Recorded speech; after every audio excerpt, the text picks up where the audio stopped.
ओम नमः शिवाय। जय शिव शंभु। जय भोलेनाथ। उम्मीद है आप सब अच्छे होंगे और देवाधिदेव महादेव से प्रार्थना है कि वो अपनी कृपा आप सभी पे हमेशा बनाए रखें। आज का जो विषय है वो है कि अपने कुल देवी या कुल देवता को कैसे जागृत करें। इसी विषय पे आज हम लोग बात करने वाले हैं।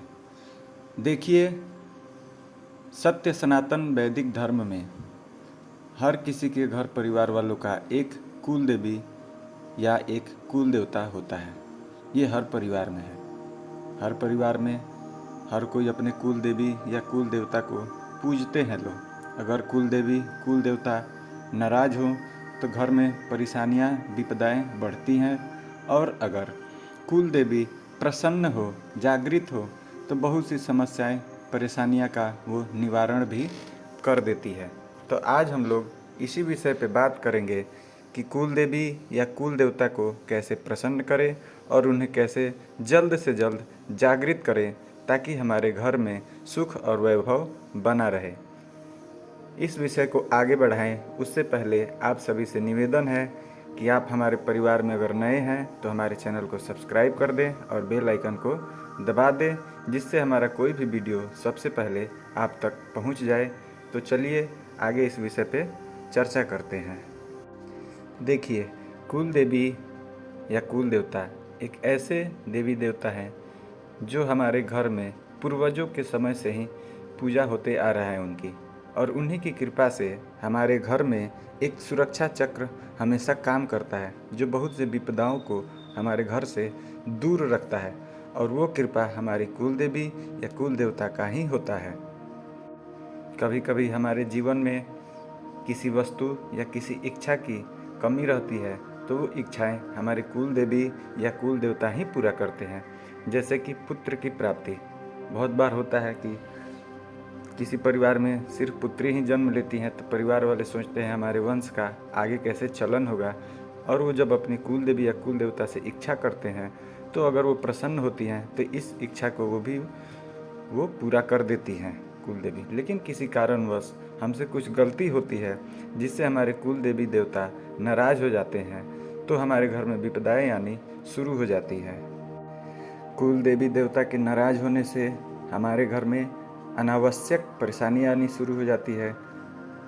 जादू टोटका ऐसे भी हमारे घर पे प्रभावित होने शुरू हो जाते हैं। इसका कारण होता है कि कुल देवी अपनी सुरक्षा कवच होती है वो हटा देती हैं और हमारे घर से चली जाती हैं, और उनके चली जाने के बाद हमारे घर में अनेकों समस्याएं आने शुरू हो जाती हैं। बीमारियां हो, जादू टोटके हो, धन की कमी होना शुरू हो जाए, ऐसी बहुत सी तमाम परेशानियां हमारे घर में आनी शुरू हो जाती है। और वो सारा कारण होता है कि हमारी कुल देवी, हमारे कुल देवता हमसे रुष्ट हुए होते हैं। तो अपने कुल देवी देवता को आप कैसे तुरंत मना के अपने घर में बुला सकती हैं, ऐसा ही उपाय मैं आपको बताने जा रहा हूँ। उम्मीद है आप इसे गौर से सुनिएगा और ये वीडियो अंत तक आप ज़रूर देखिएगा। कुल देवी अगर प्रसन्न होती हैं तो आपकी किस किस प्रकार से सहायता करती हैं। धन्य, धान्य, सुख, वैभव, बहुत से परेशानियाँ, इन सारी समस्याओं को कुल देवी निवारण कर देती है। और कुल देवी अगर नाराज हो तो फिर तो विघ्न ही विघ्न है। तो हम विषय पे बात करेंगे कि कुल देवी को कैसे तुरंत प्रसन्न करें और उन्हें अपने घर बुलाएं। एक बात और आपको मैं बता दूं कि कुल देवी को प्रसन्न करने के लिए ऐसा नहीं होता है कि आपको किसी गुरु की आवश्यकता हो। ऐसा नहीं हो सकता है कि आप बिना गुरु के कुल देवी देवता को अपने प्रसन्न नहीं कर सकते हैं। कुल देवी कुल देवता का ऐसा नहीं है। इनका अंश पहले से ही हमारे शरीर में मौजूद होता है, और ये अंश पीढ़ी दर पीढ़ी हमारे अंदर चले आता है कुल देवी का। और यही कारण है कि कुल देवी देवता हमसे बहुत जल्द प्रसन्न हो जाते हैं, क्योंकि वो पहले से ही हमारे अंदर निवास करते हैं और हमारी रक्षा बहुत सी शक्तियों से, बहुत से विघ्नों से करती हैं। तो आपको करना क्या है कुल देवी को प्रसन्न करने के लिए? आप अक्सर गांव में रहते हैं या शहरों में रहते हैं, तो अक्सर आप ये देखते होंगे कि हम जब भी कोई भोग लगाते हैं, पूजा करते हैं, हवन करते हैं, तो जो प्रसाद होता है वो अपने मुख्य द्वार का मतलब है कि जिस द्वार से हम प्रवेश करते हैं अपने घर में, उस मुख्य द्वार के चौखट पे हम लोग अक्सर उस प्रसाद को थोड़ा सा चढ़ा दिया करते हैं। और इसका कारण जब आप गांव में घर वालों से या अपने भी घर वालों से, जो आपके घर में वरिष्ठ हैं, बड़े हैं, पूर्वज हैं, उनसे पूछेंगे तो वो ज़रूर बताएंगे कि हमारे कुल देवी या देवता को चढ़ाया जाता है। इससे ये होता है कि जो हमारे गृह प्रवेश का जो द्वार होता है उसके ऊपर ही हमारे कुल देवी का निवास होता है। और यही वजह है कि कोई भी बुरी शक्तियाँ हमारे घर में वास नहीं कर पाती, घुस नहीं पाती, आ नहीं पाती, क्योंकि दरवाजे पे ही हमारी कुल देवी माता निवास करती है या हमारे कुल देवता निवास करते हैं। और उन्हीं के लिए ये भोग, जब भी घर में पूजा पाठ, हवन, कोई भी चीज़ मंगल होता है, मंगलम कार्यक्रम होता है, तो सबसे पहले हम अपने कुल देवी कुल देवता को वहीं पे हम भोग चढ़ाते हैं। इससे भी हमारी कुल देवी देवता बहुत जल्द प्रसन्न हो जाते हैं लोग, और हमारे घर में आने वाले विघ्न को नष्ट करना वो लोग शुरू कर देते हैं। अब कुल देवी को जागृत करने के लिए जो सामग्री चाहिए वो मैं आपको बताने जा रहा हूँ। सबसे पहले चाहिए एक लाल कपड़ा। हमें सबसे पहले एक लाल कपड़ा चाहिए, और दूसरी साबुत हल्दी। जो हल्दी होता है, बुका हुआ नहीं, साबुत खड़ा जो हल्दी होता है, एक साबुत हल्दी हमें चाहिए। और तीसरी जो वस्तु है वो हमें चाहिए एक कोयला। चंदन आपको गीला चाहिए, और आपको कुमकुम भी, उसकी कुमकुम की भी आवश्यकता आपको पड़ेगी। और एक लोवान की धूप भी आपको चाहिए, और कुछ नगद आपके पास हो, 11, 21, 51 आपकी शक्ति अनुसार जितना आप नगद रख सकते हैं उतना नगद आप रखें। साथ में एक कलावा आपको अवश्य ही रखना होगा। इन सब के बाद आपको और चाहिए, साथ में एक देसी घी का दीपक हो, एक ऐसा दिया हो, दीपक हो जिसमें देसी घी, शुद्ध घी डला हुआ हो। और उसके साथ में आपको भोग लगाने के लिए 2 सफ़ेद मिठाइयाँ, जो सफ़ेद हो उनमें से कोई भी आप मिठाई 2, 3, 4, 5 रख लें, लेकिन 2 प्रकार की होनी चाहिए सफ़ेद मिठाई। सफ़ेद में आप रसगुल्ला ले सकते हैं, बर्फ़ी ले सकते हैं, कोई भी आप सफ़ेद में ले सकते हैं। ये सारी वस्तु होने के बाद जो आप प्रयोग करेंगे वो आप शाम को करेंगे। इस चीज़ को ध्यान में रखेंगे, ये प्रयोग शाम में ही आपको करनी है। और दूसरी बात, इस प्रयोग को जो भी करेगा वो अपने घर का मुखिया होना चाहिए, अर्थात प्रधान होना चाहिए, या दूसरी भाषा में कहें तो वो अपने घर में सबसे बड़ा होना चाहिए। इसमें बहुत से सवाल ये भी आते हैं कि घर में अगर बुजुर्ग पापा ना हो तो कौन करेगा। तो आपको चिंता नहीं करना है, ये महिलाएं भी कर सकती हैं, लेकिन यही है कि घर में वही सबसे बड़ी होनी चाहिए। आपकी दादी भी कर सकती हैं, आपकी माँ भी कर सकती हैं, आपके घर में जो हो, अगर सबसे बड़ा भाई ही है तो सबसे बड़ा भाई ही उस चीज़ को करेगा। महिला पुरुष से इसमें कोई लेना देना नहीं है। बस इस चीज़ को ध्यान में रखना है कि घर में जो सबसे बड़ा बुजुर्ग होगा वही इसे करेगा, क्योंकि हमारे जो कुल देवी या देवता होते हैं वो इस चीज़ का हमेशा ध्यान रखते हैं कि उनकी आराधना पूजा वही करे जो उस घर का मुखिया हो, उस घर का सबसे बड़ा बुजुर्ग हो, सबसे बड़ा हो। कुल देवी को यही पसंद है कि उस घर का मुखिया ही उनकी इस चीज़ को पूरा करे। क्योंकि आपने अक्सर देखा होगा कि जब किसी से लड़ाई होता है, झगड़ा होता है, तो घर का जो मुखिया होता है वो माफ़ी अगर मांग लेता है तो ऐसा कहा जाता है कि पूरा परिवार ने माफ़ी मांग लिया। वही तरह यहाँ भी जो हमारी कुल देवी देवता होते हैं उनसे अगर घर का जो बड़ा होता है वो इस चीज़ को करता है तो कुल देवी मानती हैं कि पूरा परिवार ने उनसे क्षमा मांग लिया, और उनसे प्रार्थना कर रहा है पूरा परिवार कि उनके परिवार की रक्षा की जाए। इस तरह कुल देवी प्रसन्न हो जाती हैं, और यही वजह है कि ये कहा जाता है कि घर का जो मुखिया हो वही इस पूजा को सबसे पहले करेगा। तो आपको ये शाम को ही करना है, नहा धोवा के शुद्ध होके। ये जो भी पूजा है ये आपको शाम को ही करना है। तो जब आप इसको शुरू करें तो सबसे पहले जो लाल कपड़ा है उसमें सारी वस्तु डाल दें, सिवाय दीपक और कलावा को छोड़कर।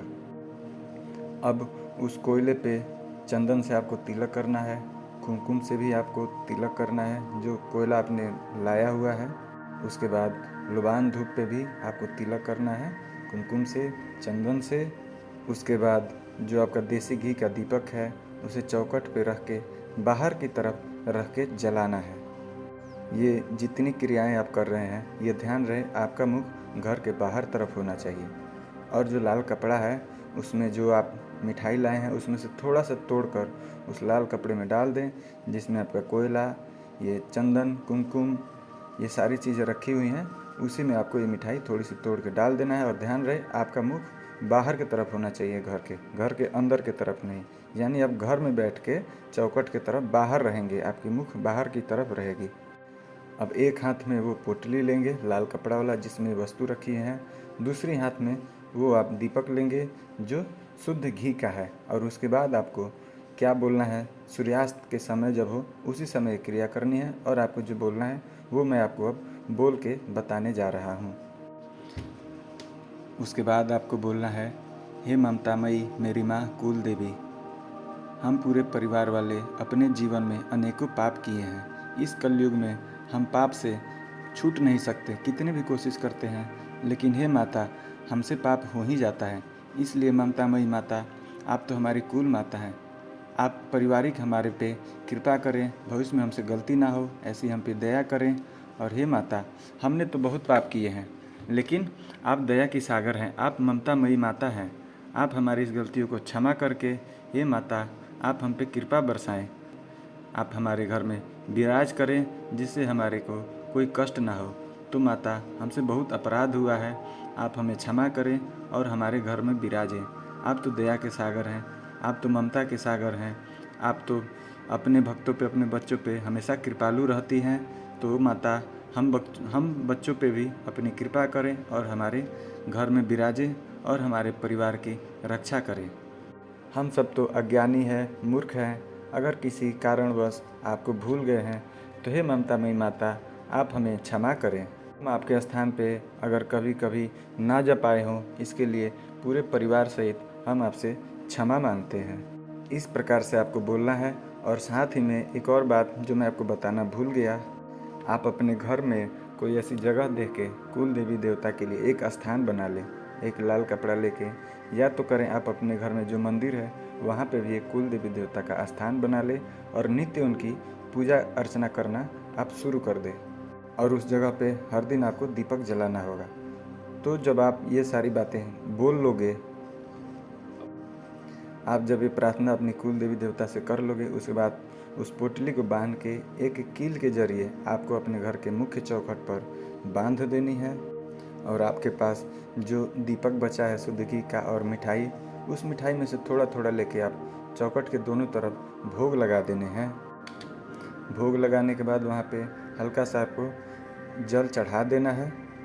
ये करने के बाद जो आप अपने घर में कुल देवी देवता के लिए स्थान चुना है वहाँ पे जाके इस दीपक को जो घी से है उसे आपको वहाँ पे जला देना है। और जो बची हुई प्रसाद है, मिठाई है, उस स्थान पे आपको रख देना है और नाक रगड़ के आपको वहाँ पे क्षमा मांगनी है कुल देवी देवता से। 3 बार, 5 बार, 11 बार आप नाक रगड़े और अपने कुल देवी देवता से वहाँ पे भी आपको क्षमा मांगनी है। बस ये कार्य आपको करना है। फिर आप देखेंगे धीरे धीरे या उसी रात से आपके घर परिवार में सुख समृद्धि, बहुत से परिवर्तन, पॉजिटिव एनर्जियाँ आपके घर में प्रवेश करना शुरू कर देंगी। और जो भी नकारात्मक हैं, जो निगेटिव शक्तियाँ हैं, वो आपके घर से बाहर जाना शुरू कर देंगी। इसका प्रभाव आप धीरे धीरे या उसी दिन से भविष्य में देखना शुरू कर देंगे। और ये जितने चीज़ करें आप श्रद्धा से करना है। आपके अंदर श्रद्धा और क्षमा की भावना अपने कुल देवी देवता के प्रति जरूर होना चाहिए। इस चीज़ को आप ध्यान में रखें। विधि अलग होती है, लेकिन कुल देवी देवता हमारे भगवान को भक्तों से प्रेम का बहुत उन्हें भूख होता है, श्रद्धा का बहुत भूखा होते हैं वो लोग। तो आप श्रद्धा और क्षमा 2 भावनाएं अपने कुल देवी देवता से जरूर रखें जब भी आप इस कार्य को करें। या आप कुल देवी देवता के जो आपने स्थान रखा है वहाँ पे भी आप नित्य दीपक जला रहे हैं, तो श्रद्धा और क्षमा इन दोनों की भावनाओं से ही आप पूजा करें। क्योंकि जीवन में हर दिन हमसे कुछ न कुछ गलत या पाप हो ही जाते हैं। तो नित्य दिन आप जब शाम को घर में आरती होती है, पूजा होती है, उस समय आप क्षमा और श्रद्धा 2 भावनाओं के साथ अपने कुल देवी देवता का पूजन अवश्य करें। कुछ लोगों के घर में श्रद्धा के अनुसार ही 3, 4, 5 दिन से ही फर्क दिखना शुरू हो जाता है। कुछ लोग घर में 1.25 महीने में लग जाता है। और कुछ लोग घर में तो उनके कुल देवी देवता जो घर के मुखिया होते हैं या उन घर के किसी भी परिवार सदस्य के सपने में भी आना शुरू हो जाता है। इस चीज़ को और एक आप ध्यान में रखें कि जो आपने पोटली टांगी हुई है दरवाजे पे, वहाँ पे आपको दीपक नहीं जलानी है। दीपक आपको वहाँ जलाना है जहाँ पे आपने स्थान दिया है कुल देवी देवता का। अपने कोशिश कीजिएगा जो आपका मंदिर वाला जगह होता है, जहाँ पे सभी देवता आपके विद्यमान होते हैं, आपके आराध्य, आपके जो जिस देवी देवता को आप मानते हैं, गणेश जी, हनुमान जी, शिव जी, राम जी, लक्ष्मण, कृष्ण जी, जितने भी हैं, विष्णु जी, ये लोग जहाँ पे हैं वहीं पे अपने कुल देवी को भी, कुल देवता को भी रखें। दीपक वहाँ पे जलाना है जहाँ पे आपने पोटली टांगी हुई है, वहाँ पे आपको दीपक नहीं जलाना है। आप दरवाजे के बाहर आके दीपक घुमा दीजिए, दरवाजे पे घुमाइए, लेकिन विशेष उस पोटली पे आपको दीपक नहीं घुमाना है। तो आपको ऐसा करना है। उसके बाद से आपके घर में, आपके परिवार में जो भी कलेश होगा, दुख दुविधाएँ होंगी, वो दूर हो जाएंगी, और जितनी अच्छाइयाँ हैं, जितनी पॉजिटिव है, सुख शांति, वैभव, धन प्राप्ति, आपकी जो इच्छा होगी, आपके कुल देवी देवता धीरे धीरे करके वो अपने समय अनुसार आपको पूरा कर देंगी। तो ऐसा आपको करना है, फिर आपके घर में बदलाव जरूर आएगा। और ध्यान रखिए, पूजा पाठ, आराधना, श्रद्धा और भाव, ये 2 चीज़ आपके अंदर होनी चाहिए, और क्षमा भी होनी चाहिए आपके अंदर, कि आप अपने देवी देवता, कुल देवी से क्षमा अवश्य हमेशा मांगते रहें, क्योंकि हमसे हर दिन कोई ना कोई पाप हो जाता है, चाहे वो छोटा हो या बड़ा हो। तो आज यही वीडियो यहाँ पे ख़त्म करते हैं, और फिर एक नई वीडियो पे मिलेंगे जो हमारे और आपके लिए अच्छी जानकारी हो, जो हमारे और आपके लिए फ़ायदेमंद हो। तो वीडियो को यहीं समाप्त करते हैं। जय शिव शंभू, जय भोलेनाथ। आप कमेंट में ज़रूर लिखें, जय कुल देवी देवता ये भी लिखें। आप जिस देवी देवता को मानते हैं उनका नाम लिखें, और वीडियो को लाइक और शेयर कर दें, ताकि आपके आसपास, आपके घर के रिलेटिव जिनको पास ये वीडियो जाए, उनको भी समझ आए, क्योंकि अच्छी चीज़ें शेयर कर देनी चाहिए। तो आज वीडियो यहीं समाप्त करते हैं। ओम नमः शिवाय।